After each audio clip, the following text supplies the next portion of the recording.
আমি আছি এখন ছোট হরিদ্বারে। এটা উত্তরপ্রদেশে মেরুটের কাছাকাছি। কালকে বৃষ্টি হয়েছিল, বৃষ্টিতে সব জামা কাপড় ভিজে গেছে। এখানে আছে এই জামা কাপড়।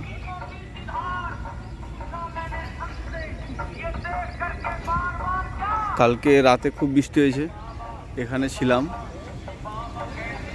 রোদ বেরোলে একটু শুকিয়ে গেলে তারপর আবার এগিয়ে যাব হরিদ্বার থেকে। আর 150 কিলোমিটার দূরে আছি। হর হর মহাদেব।